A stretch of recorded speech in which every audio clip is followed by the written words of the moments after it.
আসসালামু আলাইকুম প্রিয় খামারি ভাইরা, কেমন আছেন? আশা করি সবাই ভালো আছেন। আজকে আমি একটা খামার ভিজিটে গিয়েছিলাম। গিয়ে দেখেন এই যে একটা বাচ্চা আমি ধরে আছি। বাচ্চাটা খুবই দুর্বল এবং গায়ে অত্যাধিক পরিমাণে জ্বর, এবং এই মুরগির যে শেড, এই শেডের মর্টালিটির হারও অনেক বেশি। তো এটা হচ্ছে একটা সোনালির বাচ্চা, হাইব্রিড সোনালি। বয়স 14 দিন। 14 দিনে বাচ্চার মর্টালিটি দেখে যে কেউ বলবে যে এটার হয়তো বা সালমোনেলা বা ইকোলাই রোগ, কিন্তু আসলে ঘটনাটা তা না। মুরগিতে অন্য কোনো প্রবলেম আছে। কারণ সালমোনেলা ইকোলাই হলে বাচ্চার শরীরে এত তাপমাত্রা থাকে না। বাচ্চাগুলো সবগুলাই ঘাড় খাটো করে আছে এবং শরীরের লোমগুলো ফুলে আছে। তো প্রাথমিকভাবে আমি এটাকে জাস্টিফাই করলাম যে সম্ভবত এটা গাম্বুরো বা রানীক্ষেত হতে পারে। তারপরেও যেহেতু আপনার এটা একটা জীব, তাই এটাকে পোস্টমর্টম করার মাধ্যমে এটার ফাইনাল সিদ্ধান্ত উপনীত হয়েছে। দেখেন, বাচ্চা কিন্তু এমনি বাকি যে সুস্থ বাচ্চাগুলো আছে এগুলো দেখতে খুবই চঞ্চল। দেখেন এই যে ভাইয়ের হাতে, দেখুন এই ভাইটার হাতে অনেকগুলো মুরগির বাচ্চা মারা গেছে। মানে অত্যাধিক পরিমাণে মর্টালিটি, প্রতিদিন 25 থেকে 30টা বাচ্চা মারা যায়। তো আমি এখন এই বাচ্চাগুলোকে নিয়ে যাব, নিজে পোস্টমর্টম করব। করার পরে দেখব যে আসলে বাচ্চাটাতে কী প্রবলেম আছে। আশা করি সবাই আমার সাথে থাকবেন এবং এই রিপোর্টটা দেখবেন।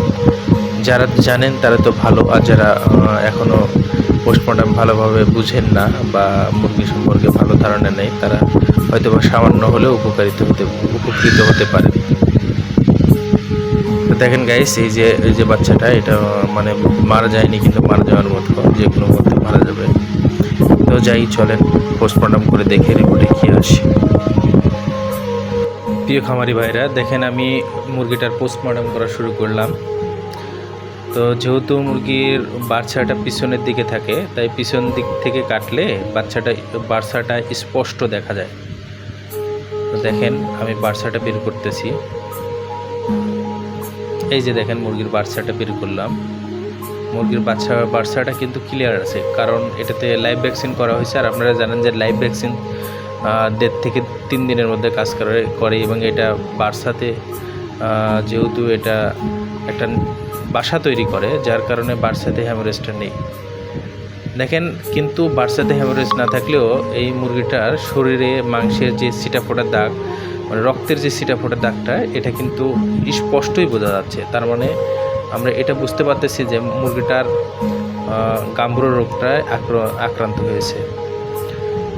আর গাম্বুরো রোগ হলে 100% মুরগিটাতে হাই টেম্পারেচার থাকবে, এবং আমরা আগেই বলছি যে মুরগিটাতে হাই টেম্পারেচার আছে, যার কারণে আমরা এটা সিদ্ধান্ত 100% ফাইনালি নিয়ে নিলাম যে মুরগিটার গাম্বুরোতে আক্রান্ত হয়েছে।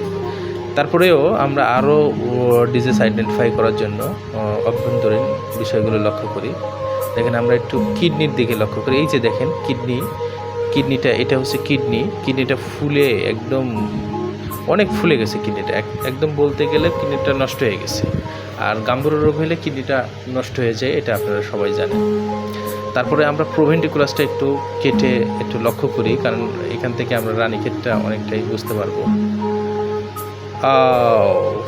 একদম সোয়েলিং হয়ে গেছে, মানে এটা হ্যামারেজ হয়ে গেছে, একদম ঘা হয়ে গেছে। দেখছেন, পুরোটা ঘা হয়ে গেছে।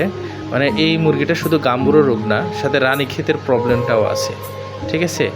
তো গাইস, দেখেন একজন খামারে এত কষ্ট করে মুরগি পালে, কিন্তু আসলে এইভাবে এটা শুধুমাত্র বায়োসিকিউরিটির অভাবে এই ধরনের আক্রান্তগুলো হয়। আপনারা সবাই খামারে অবশ্যই সিকিউরিটি মেনটেন করবেন। তো এই রোগগুলোর জন্য অবশ্যই আপনারা, যেহেতু কিডনিতে সমস্যা আছে, কিডনি টনিক, একটা অ্যান্টিবায়োটিক, একটা অ্যান্টিভাইরাল, একটা ইমিউনিটি বুস্টার, তারপরে পায়খানার সমস্যা থাকলে একটা কক্সিডিওসিসের প্রোডাক্ট, এগুলো দিয়েই চিকিৎসা করতে হয় আর কি। নিকটস্থ কোনো একজন রেজিস্টার্ড চিকিৎসকের সাথে যোগাযোগ করতে পারেন, তারা আপনাকে ভালো সমাধান দিয়ে দেবে। তো গাইস, আশা করি যারা নতুন, যারা এখন মুরগি সম্পর্কে বা পোস্টমর্টম সম্পর্কে ভালো অবগত না, তারা এই ভিডিওটা দেখে উপকৃত হয়েছেন। আর যারা জানেন তারা তো সবাই ভালোই জানেন। আর যদি আপনারা সবাই উপকৃত হয়ে থাকেন, তাহলে অবশ্যই ভিডিওটি শেয়ার করবেন এবং আমার প্রোফাইলটাকে ফলো দিয়ে রাখবেন, যাতে পরবর্তী ভিডিওটা আপনারা দেখতে পারেন। তো দেখেন, এই মুরগিটা কাটতেছি, এই মুরগিটাতে সেম প্রবলেমটাই আমরা পাচ্ছি। গাম্বুর যে স্পষ্ট লক্ষণগুলা এইগুলা ফুটে উঠেছে। তো এই মুরগিটাতে আমরা আর একটা রোগ পাই, সেটা হচ্ছে যে সালমোনেলা। অর্থাৎ এই যে দেখেন যে লিভারটা সালমোনেলা হলে সালমোনেলার যে চার প্রকারের জীবাণু সবগুলো লিভারে আক্রমণ করে। তো এই লিভারটা দেখেন পচে গেছে, একদম গলে যাচ্ছে। হ্যাঁ, তার মানে এটাও আমরা আরেকটা ডিজিজ পেলাম যে এটা গাম্বুরো রানীক্ষেতের সাথে এটা সালমোনেলার প্রবলেমটাও আছে। এই যে কিডনিটাও খোলা, ঠিক আছে। তো তার মানে এটা কিন্তু মাল্টি ডিজিজে আক্রান্ত। তো এটাতে অবশ্যই জেন্টামাইসিনটা দিতে হবে, কারণ জেন্টামাইসিন দিলে পরে এটা সালমোনেলা প্লাস ইকোলাই প্লাস আপনার সেকেন্ডারি ব্যাকটেরিয়াল ইনফেকশনও ভালো কাজ করবে, ঠিক আছে। কিন্তু জেন্টামাইসিন দিলে অবশ্যই মনে রাখতে হবে যে একটা কিডনি টনিক অবশ্যই দিতে হবে, কারণ এটা কিডনির উপরে অনেকটাই ইফেক্ট করে। তো দেখেন এটাতেও রানীক্ষেতের সিমটম আছে, কিন্তু ওইটাতে আমরা কিন্তু সালমোনেলার প্রভাবটা পাইনি, কিন্তু এটাতে আমরা সালমোনেলার প্রভাবটা পেয়েছি, ঠিক আছে। তো গাইস, আপনারা যদি ভিডিওটি দেখে উপকৃত হন তাহলে অবশ্যই আমার ভিডিওটি শেয়ার করবেন, ঠিক আছে। আমার ভিডিওটি অবশ্যই শেয়ার করবেন এবং আমার প্রোফাইলে ফলো দিয়ে রাখবেন, পরবর্তীতে ভিডিওটা যাতে আমি আপনাদেরকে সহযোগিতা করতে পারি। সবাই ভালো থাকবেন, সুস্থ থাকবেন। আসসালামু আলাইকুম।